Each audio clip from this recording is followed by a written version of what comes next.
Assalamualaikum warahmatullahi wabarakatuh. Perkenalkan, nama saya Dini Mardiana SPB. Saat ini hari Senin, tanggal 19 Juli tahun 2021, saya sedang melaksanakan uji kinerja sebagai salah satu syarat lulusan pada pendidikan profesi guru dalam jabatan tahap 1 tahun 2021 LPTK Universitas Sultan Ageng Tirtayasa Serang. Ini nomor ujian saya. Hari ini saya mengajar secara daring melalui Google Meet di kelas 5 SDN Karawaci 5 Kota Tangerang dengan materi yang terdapat pada buku tema 1, subtema 1, pembelajaran 4. Semoga video ini bermanfaat. Selamat menyaksikan.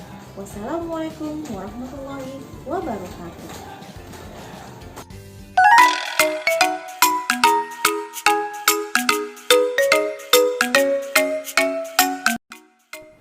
Assalamualaikum warahmatullahi wabarakatuh. Selamat pagi anak-anak.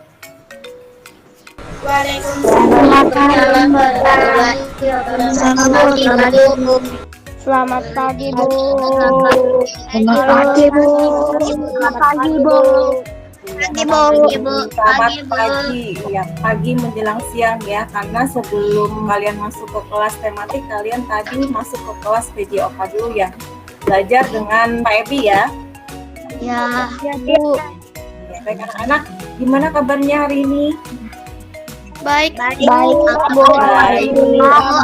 Alhamdulillah sehat ya. Sehat ya, pagi-pagi tadi Bu udah dapat kabar dari siapa Ya, yang sakit Bu. ya? Oh, Yulki sakit ya. Yang lainnya jaga kesehatan ya, jangan sampai sakit semua ya. Kita doakan aja Yulkinya cepat sehat ya. Ya, masih semangat ya?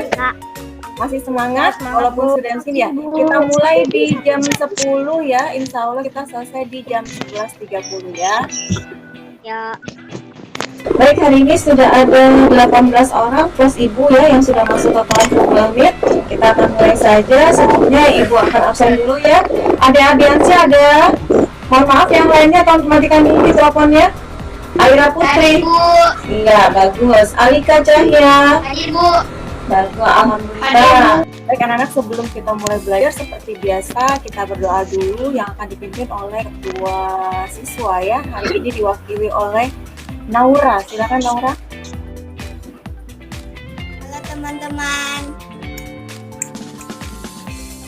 Sebelum memulai pelajaran, mari kita berbaca doa dulu.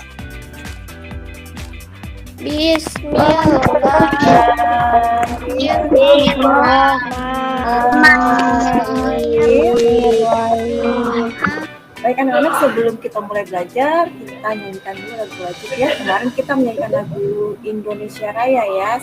Sudah 10 minggu ini kita menyanyikan lagu wajibnya itu lagu Garuda Pancasila ya.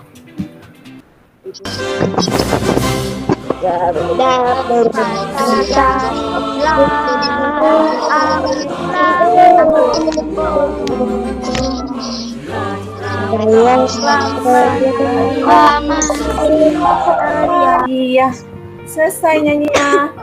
Tujuan pembelajaran kita ya, dengan mengamati gambar peta, kalian dapat mengidentifikasi kondisi geografis Pulau-pulau di Indonesia secara tepat. Jadi hari ini yang akan kita pelajari adalah tema 1, subtema 1, PB4 ya. Tapi sebelum belajar ya, coba kita literasi dulu sebentar ya anak-anak ya. Coba kita literasi ya. Nah, ini Ibu dapat tadi dari kompas.com. Pas Ibu lihat tuh kayaknya cocok buat ajaran hari ini untuk tambah-tambahan ya. Kita lihat dulu di sini, letak dan luas Indonesia terhitung strategis dan memiliki wilayah yang sangat luas, mencakup daratan dan lautan. Letak Indonesia dapat dilihat dari dua sudut pandang, yaitu letak astronomis dan letak geografis. Nah, letak astronomis itu apa di sini ya? Letak astronomis Indonesia letaknya berdasarkan letak astronomis, artinya letaknya berdasarkan titik koordinat.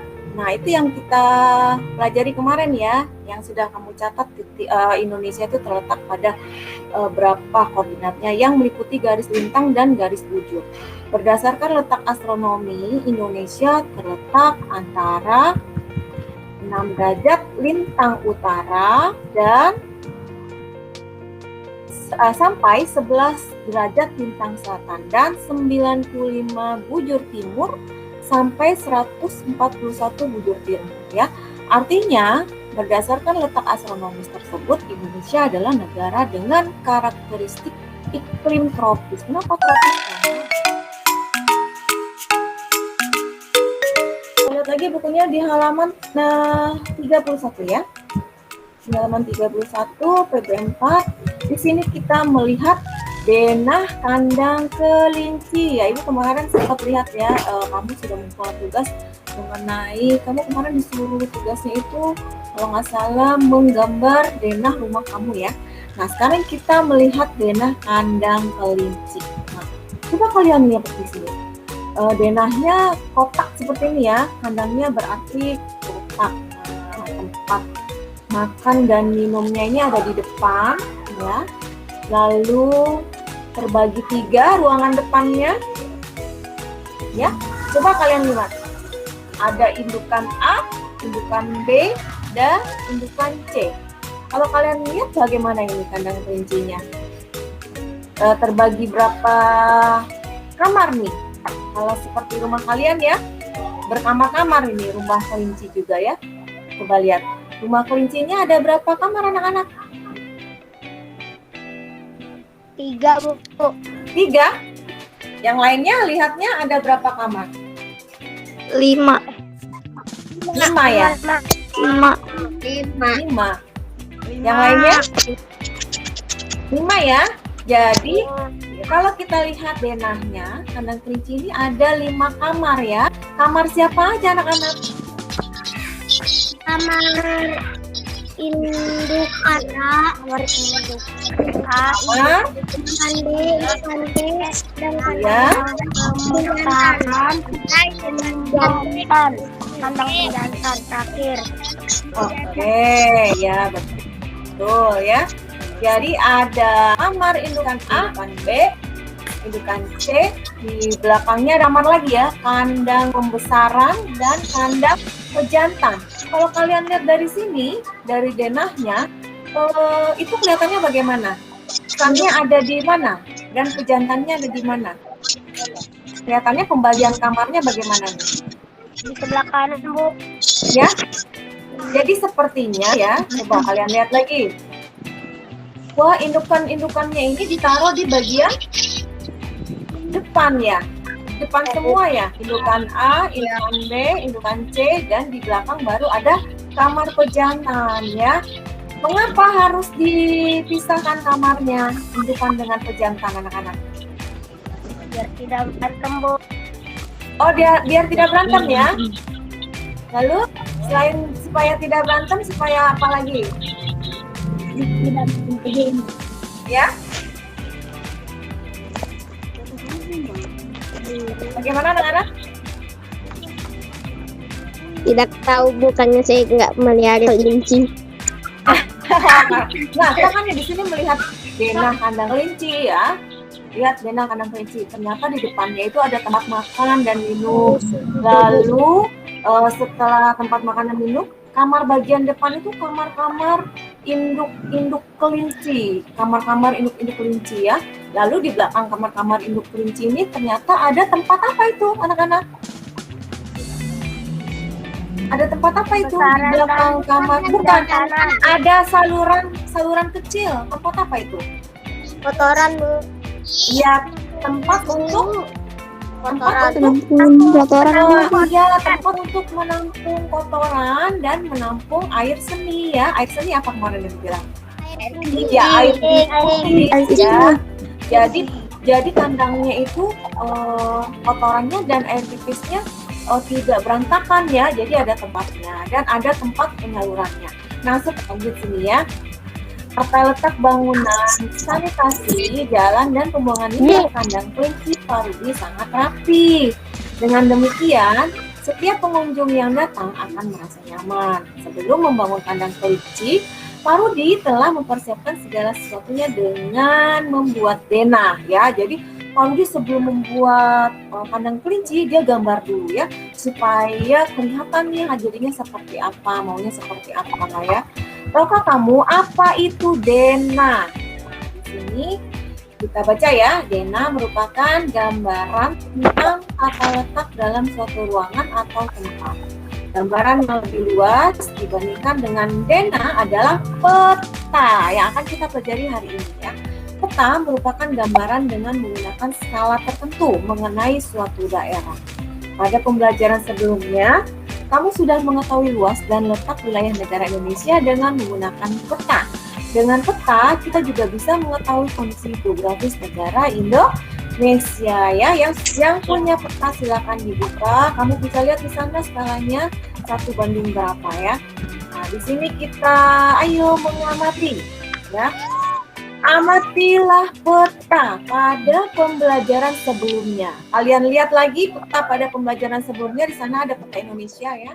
Nah, selanjutnya kita jalan-jalan ke Pulau Kalimantan ya anak-anak. Pulau Kalimantan luasnya 743.330 km persegi. Batas-batasnya, lautnya itu di batas lautnya ya, di utara ada Laut Cina Selatan, di selatan ada Laut Jawa, di sebelah barat ada Selat Karimata, sebelah timur ada Selat Makassar. Untuk daratannya, kita berbatasan dengan Malaysia, Pulau Jawa, Pulau Sumatera, Pulau Sulawesi. Itu untuk Pulau Kalimantan. Keadaan alamnya di sana juga ada pantai, namanya ada Pantai Kakaban ya. Amatilah peta pada pembelajaran sebelumnya. Kalian lihat lagi peta pada pembelajaran sebelumnya, di sana ada peta Indonesia ya. Tuliskan kondisi geografis wilayah Indonesia, khususnya kondisi geografis pulau-pulau besar di Indonesia. Ada yang bisa menyebutkan pulau apa saja yang besar di Indonesia? Ada pulau apa saja yang besar di Indonesia? Kalian bisa lihat di sini ada pulau apa aja nih? Pulau Jawa. Lagi. Pulau Sumatera, Kalimantan, Pulau Kalimantan. Pulau Sulawesi. Papua. Kepulauan Maluku ya. Iya, nah anak-anak. Pulau Sulawesi, Pulauan Iya, sudah disebutkan tadi. Pulau Sulawesi sudah disebutkan tadi ya. Nah, anak-anak, di sini ada pertanyaan ya mengenai kondisi geografis Pulau Jawa berdasarkan peta. Nah, kalian yang tidak punya peta bisa membuka Google ya. Kalian searching untuk mengisi ini, untuk mengisi pertanyaan ini ya. Contoh, kondisi geografis Pulau Jawa berdasarkan peta. Luas Pulau Jawa berapa? Dicari, di searching ya di Google ya. Atau kalau kalian punya petanya, kalian boleh lihat di sana. Pulau Jawa luasnya berapa? Batasnya, batas lautnya itu ya. Batas lautnya itu apa saja? Laut apa saja? Kemudian daratannya berbatasan dengan apa? Ya, kalau ada. Lalu ketiga, keadaan alamnya. Nama-nama pantai yang ada di Pulau Jawa dan nama lautnya. Nama-nama dataran rendahnya, dan nama-nama gunung ya. Anak-anak, untuk mengisi ini ya, halaman 32 sampai halaman 35 ya. Sampai halaman 35, kalian boleh melihatnya pada peta atau boleh kalian searching di Google atau di buku ya. Untuk tugas ini, Ibu beri waktu 15 menit cukup? Tidak. 20 menit ya? Atau ini kita lihat ada berapa bagian? ada 1, 2, 3, 4, 5, 6 ya. Nah, Bagian. satu kotak ini Ibu kasih waktu 5 menit ya. Jadi Ibu kasih waktu kalian 30 menit untuk mengisi ini. Bisa anak-anak? Bisa, Bu. Setelah itu kita masuk lagi ke kelas Google Meet ya. Sekarang adalah jam 10.30. Jadi di jam 11 nanti kita mulai masuk lagi ke Google Meet dengan hasil kalian ya yang sudah diisi kotak-kotak ini dan kita cocokkan bersama-sama ya. Ya, dibuka kembali kameranya semuanya. Ya, coba sekarang anak-anak yang sudah dikerjakan coba kalian angkat ke atas seperti biasa. Bu Didi mau lihat hasilnya. Ya, diangkat semua ke atas. Iya, Ardiansa Ibu sudah melihat ya, Fadlan juga sudah, Aurelia Putri sudah, Felicia Nabila sudah. Harapan mana bukunya? Coba tolong diangkat ke atas harapan. Galang sudah, Putri Reva nih Vanessa ya. Vanessa silakan dibuka kameranya Vanessa. Sandi sudah Ibu lihat. Yang lainnya mana nih? Yang lainnya coba dilihat.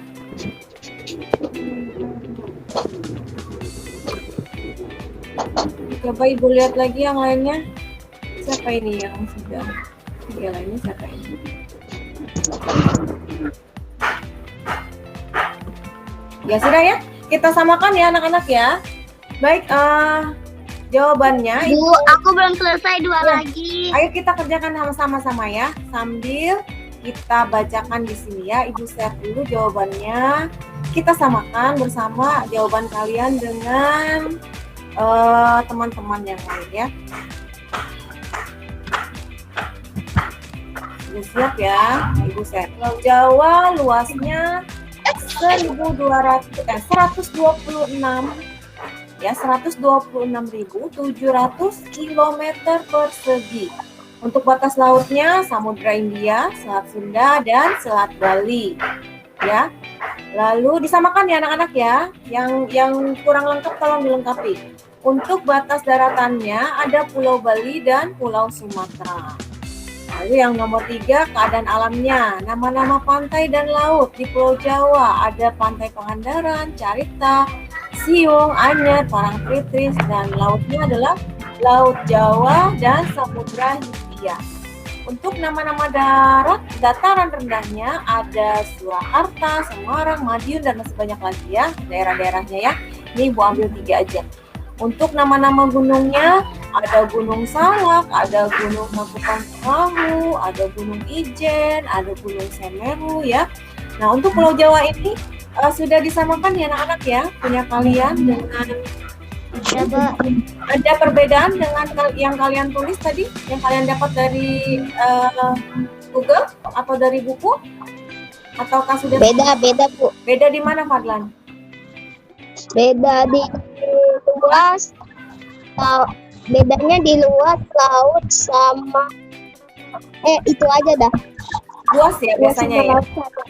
Ya, saya Biasanya luas ya. Kalau bedanya cuma sedikit nggak apa-apa ya, Fadlan ya, kan daratan kita masih suka kegerus air laut ya, jadi kadang-kadang berkurang sedikit ya. Lalu kita lanjut ya anak-anak ya. Kalian boleh memberi yang belum diisi, boleh sekalian diisi anak-anak ya. Kalian boleh mengoreksi punya kalian. Ya, untuk yang kedua adalah kondisi geografis Pulau Sumatera berdasarkan peta. Luasnya yang Bu Didi dapat adalah 473.481 km persegi.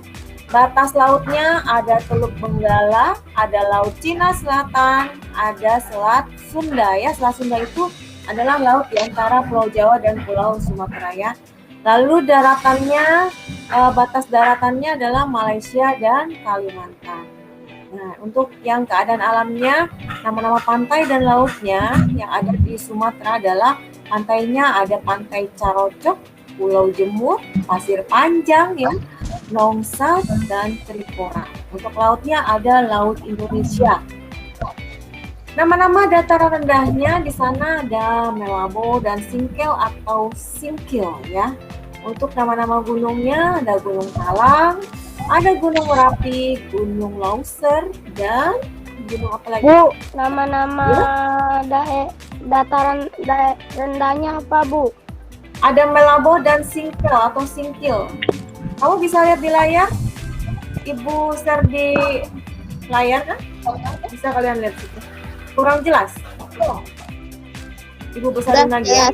Nah, sudah besar, besaran ya. Oke, ya. Gunungnya itu satu lagi ada Gunung Kerinci ya. Lanjut ya, kita ke peta. Kok ke peta? Iya, ke peta Kalimantan ya, Pulau Kalimantan. Luasnya itu 743.330 km persegi.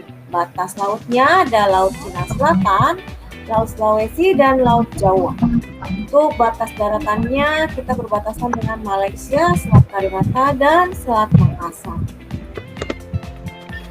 Dan keadaan alamnya, nama-nama pantai dan laut, Pantai Kakaban, ya ada Pantai Kakaban, ada Pantai Sangalaki dan Maratua, dan Samber Gelap. Ini ibu juga belum sempat sampai ke sini nih, baru tahu juga nih ya nama pantai dan lautnya nih. Nama-nama dataran rendahnya ada Pangkalan Bun, lalu ada Pulau Kapuas dan Pulau Pembuang, Katapang, dan Teluk Melanuk. Nama-nama gunungnya ada Gunung Palung, Gunung Bukit Raya, Gunung Liang Pran, dan Gunung Halau-Halau. Kelihatan nggak di share screen Ibu? Kelihatan ya? Jelas nggak? Jelas.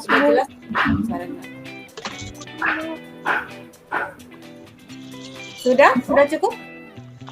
Kalau sudah cukup, kita pindah ke Pulau Sulawesi ya. Kita pindah ke Pulau Sulawesi. Nah, ini dia ya. Kondisi geografis Pulau Sulawesi berdasarkan peta. Luasnya 174.600 km persegi. Batas lautnya ada Laut Banda, Laut Sulawesi, dan Laut Flores. Untuk batas daratannya ada Kepulauan Maluku, ada Kalimantan, dan Filipina. Untuk keadaan alamnya, nama-nama pantai dan laut. Ada Pantai Likupang, ada Pantai Malalaya, ada Pantai Lakeba, Pantai Talise, Pantai Dato Majene, Pantai Manakara, Laut Sulawesi, dan Laut Wakatobi untuk lautnya ya.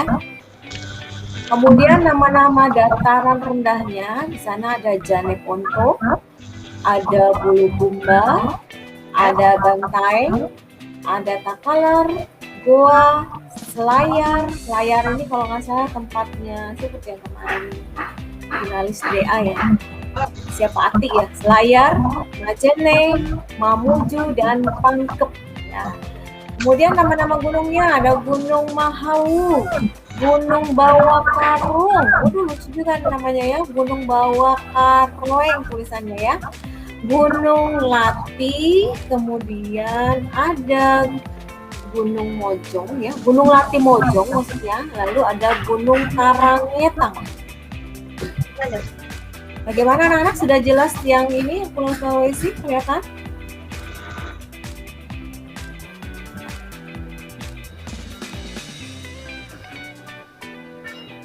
Sudah? Lalu kita lanjutkan ke pulau apa nih? Pulau Papua dan Maluku ya. Nah, Kepulauan Papua atau Pulau Papua dan Kepulauan Maluku luasnya itu sekitar 1.133.019 km persegi. Batas lautnya ada Laut Sulawesi, Laut Halmahera, Laut Banda, Laut Arafuru, Laut Filipina. Untuk daratannya, batasnya adalah Papua Nugini, Sulawesi, dan Timor Leste. Keadaan alamnya, nama-nama pantai dan lautnya, pantainya ada Raja Ampat yang terkenal itu ya, Tanjung Kasuari, Pasir Panjang, Pintu Kota. Untuk lautnya ada Laut Banda dan Laut Maluku. Nama-nama dataran rendahnya ada Pesisir Arafuru, ada Pesisir Transvaal, Pesisir Teluk Papua, dan Maluku Tenggara. Untuk nama-nama gunungnya ada Gunung Kapalamandan, ada Gunung Walolon, Gunung Jaya. Gunung Jaya ini yang ada saljunya ya anak-anak ya. Gunung Trikora dan Gunung Mandala. Kita lanjut ya ke yang terakhir adalah Pulau Nusa Tenggara ya. Kondisi geografis Pulau Bali dan Nusa Tenggara. Luasnya itu sekitar 25.000, paling kecil ini ya. 25.789,81 km persegi. Batas lautnya ada Selat Bali, ada Laut Bali dan Laut Flores. Daratannya Pulau Jawa dan Lombok. Keadaan alamnya, nama-nama pantai dan laut, ada Pantai Nusa Dua yang sudah pernah ke Bali ya, Kuto dan Sanur. Lautnya ada Laut Bali, Laut Sawu dan Laut Timor. Nama-nama dataran rendahnya ada Sungai Telaga Wajah, Sungai Ayung, Lombok, Sumbawa, Flores ya. Kemudian nama-nama gunungnya Gunung Agung, Gunung Abang, Gunung Batur, Gunung Batu Karung, Gunung Rinjani yang tinggi ya, Gunung Tambora. Ini Cynthia baru masuk, silakan Cynthia. Ya, bagaimana anak-anak? Ada perbedaan sedikit ya, yang beda tidak apa-apa ditambahkan saja ya. Tambahkan sedikit kalau ada perbedaan karena datanya memang masih suka berubah-ubah untuk ukuran luasnya ya. Ibu presentasi lagi, balik ke buku paket ya. Untuk yang tadi sudah cukup anak-anak atau ada yang harus diulang gambarnya? Sudah, Bu. Sudah ya? Sudah isi semua ya? Ya, oke, baik. Kita kembali ke buku ini ya, ke buku temanya. Ibu share screen lagi. Kita lanjut ya ke buku temanya. Nah, ini sudah. Nah, kita tulis kesimpulannya anak-anak. Di bawah itunya kan di halaman 35 ada kesimpulan ya yang harus kalian isi dari yang tadi kalian isi ya mengenai kondisi geografis di Indonesia ya. Coba kalian isi nih kesimpulannya ya. Nah, bandingkan hasil kesimpulanmu dengan temanmu. Menurut kamu kesimpulannya apa yang dari tadi kalian isi? Ternyata Indonesia terdiri dari beberapa pulau ya. Ya, terus apa lagi kesimpulannya? Oke, baik anak-anak, di bawahnya di halaman 35 itu kan kalian diharapkan untuk mengisi kesimpulan dari yang kalian isi tadi ya. Kalian kan tadi sudah mengisi tuh tentang kondisi geografis Pulau-Pulau Indonesia. Nah, kesimpulannya apa selain ternyata Indonesia terdiri dari beribu-ribu pulau. Setelah lagi yang kalian ketahui setelah kalian mengisi ini kesimpulannya bagaimana? Ada yang bisa menyampaikan? Padlan, sudah diisi tadi Padlan? Kesimpulannya? Sudah, Bu. Coba dibaca Padlan. Belum. Yang sudah mengisi kesimpulan ada? Kesimpulannya ditulis. Jadi kondisi geografis Indonesia adalah kepulauan dengan 2/3 wilayahnya berupa perairan. Boleh kalian tulis seperti itu. Kita langsung ke Ayo Membaca anak-anak. Di sini Ibu bisa minta tolong kalian untuk membaca ada berapa paragraf nih, kalau nggak salah 3 paragraf ya. Silakan untuk paragraf yang pertama siapa yang mau mencoba bantu Ibu untuk baca? Saya Bu. Ya, langsung dibaca. Gotong royong. Silakan langsung dibaca. Saya Bu. Siapa sebutkan nama? Ibu Sandi. Silakan Sandi. Sandi baca. Gotong royong merupakan modal dasar bagi tercipta suasana kemasyarakatan yang harmonis. Mengapa demikian? Karena dengan bergotong royong masyarakat akan sering melakukan silaturahmi dan kerjasama sehingga terjalinlah solidaritas seiring dengan solidaritas ya. Solidaritas Ya. seiring dengan munculnya rasa solidaritas, inilah akan muncul juga rasa empati dan simpati di antara masyarakat yang akan mempererat dan memperkuat hubungan masyarakat. Iya, terima kasih Sandi. Silakan yang mau melanjutkan, sebutkan nama. Naura, Bu. Naura, silakan Naura. Naura, silakan. Tidak ada perbedaan dalam prinsip gotong royong. Gotong royong adalah kerjasama memeras keringat secara bersama dan perjuangan saling membantu secara bersama. Gotong royong dilakukan demi mencapai tujuan bersama. Tidak mempedulikan agama, suku ataupun golongan. Ya, lanjut. Selanjutnya. Saya Bu, Felicia Bu. Sebutkan nama, sebutkan nama, sebutkan nama. Felicia Bu. Felicia, silakan. Felicia. Silakan Felicia. Prinsip-prinsip gotong royong sangat bermanfaat bagi pelaksanaan pembangunan nasional karena semua masyarakat merasa saling memiliki. Masyarakat juga merasa mempunyai tujuan yang sama, yakni terwujudnya kehidupan yang sejahtera. Dengan bergotong royong, segala program pembangunan yang dicanangkan oleh pemerintah akan dapat dilaksanakan dengan baik tanpa adanya gangguan yang disebabkan oleh ketidakharmonisan masyarakat. Iya, sampai di situ ya bacaannya ya.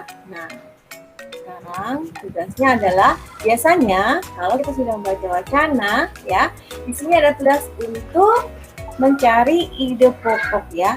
Jadi kita cari ide pokok masing-masing banget pada teks. Ada berapa paragraf tadi? Ada 3 ya. Untuk paragraf pertama sudah diisi nih. Nah, kita cari untuk paragraf kedua ya. Paragraf kedua, ada yang sudah nemu ide pokoknya apa? Ya ingat ya, untuk mencari ide pokok adalah ide pokok itu biasanya ada di dalam kalimat utama.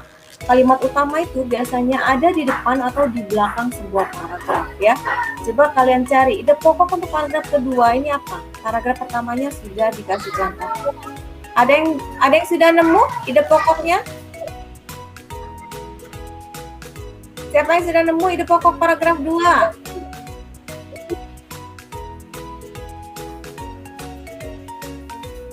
Ide pokok paragraf 2 ada di depan atau di belakang? Saya Bu, Nah, silakan. Siapa namanya? Sebutkan ya, Felicia. Felicia sebutkan ide pokoknya Felicia. tidak ada perbedaan dalam prinsip gotong royong.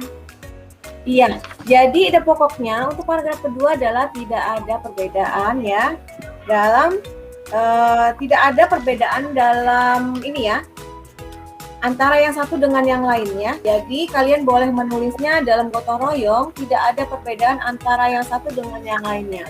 Di sini kita lihat ada di kalimat utama juga ada di depan ya. Tidak ada perbedaan dalam prinsip gotong royong. Nah, di situ ya, kalian bisa tulis itu atau ya, dalam gotong royong tidak ada perbedaan ya. Lanjut ke paragraf ketiga. Cari ide pokoknya. Ide pokoknya ada di kalimat utama. Kalimat utamanya biasanya ada di depan, di belakang, atau di tengah. Bisa jadi ya, tapi jarang terjadi. Coba kalian lihat kalimat utamanya ada di mana. Nah, di situ ada ide pokoknya. Siapa yang bisa menjawab untuk paragraf 3? Pintar, bagus ya. Jadi, ide pokoknya adalah prinsip-prinsip gotong royong sangat bermanfaat bagi pelaksanaan pembangunan nasional ya. Silakan kalian isi di bukunya, Neng. Kita lihat lagi bukunya ya. Nah, ini yang halaman 39 yang harus kalian upload di Classroom nanti anak-anak ya.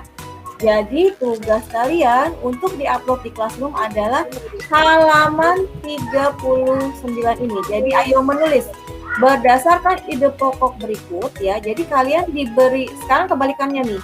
kalian diberi ide pokok, tapi kalian kembangkan menjadi sebuah paragraf. Kalau yang tadi ada paragraf, kalian cari ide pokoknya. Nah, kalau yang sekarang ada ide pokok, tapi kalian jadikan paragraf ya.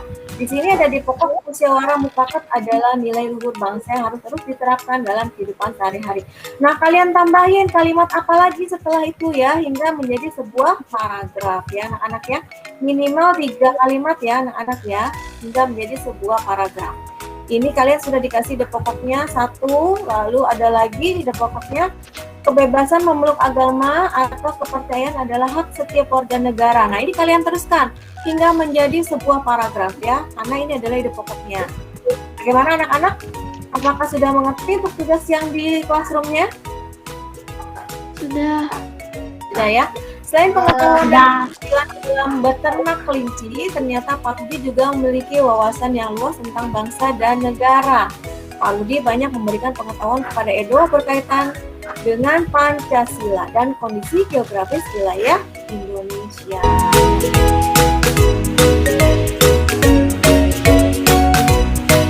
Ya, baik anak-anak, pembelajaran PJJ hari ini sudah selesai kita laksanakan ya. Sampai di sini ada pertanyaan anak-anak mengenai pembelajaran tema 1 PB4 hari ini. Hari ini tanggal berapa ya? Bu, yang 40 yang 40 dikerjakan nggak? Ya, hari ini adalah hari Senin tanggal 19 2021 ya. Kita lebaran ya. Jadi hari ini kita sudah belajar apa saja anak? Sudah belajar mengenai peta ya. Kita sudah melihat kondisi geografis Indonesia ya. Ternyata Indonesia itu terdiri dari beberapa pulau besar dan beribu-ribu pulau kecil ya. Dan 2/3-nya itu adalah berupa perairan. Lalu kita belajar mencari ide pokok ya, dan mencoba membuat paragraf dari pokok dari sebuah. Nah, baik anak-anak. Kalau tidak ada pertanyaan lagi, pembelajaran hari ini Ibu Dini tutup sampai di sini. Sebelum Ibu tutup ya, Ibu ingatkan kembali yang 7M ya. Jadi rajin mencuci tangan, memakai masker, ya, menjaga imun, ya. Lalu apa? Mendekatkan diri kepada Allah ya. Sebelum kita tutup pembelajaran ini, seperti biasa kita berdoa dulu ya. Silakan Laura mewakili Virgi untuk memimpin temannya berdoa. Sebelum kita mengakhiri pelajaran kita ini, mari kita baca doa terlebih dahulu.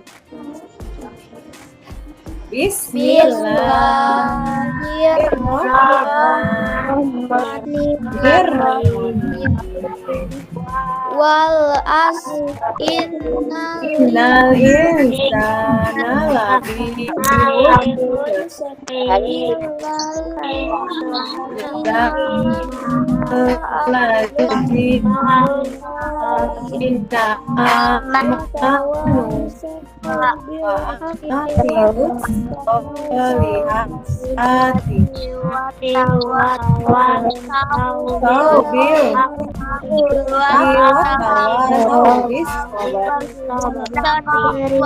ya, doa penutup majelisnya. Lanjut, doa penutup majelis.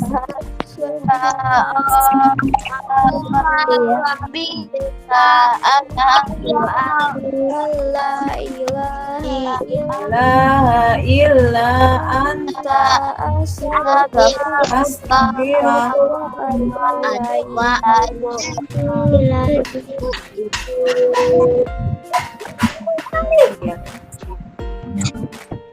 Ya, baik anak, Ibu ucapkan terima kasih atas hadiran kalian hari ini. Ibu tutup ya dengan salam. Wassalamualaikum warahmatullahi wabarakatuh. Waalaikumsalam.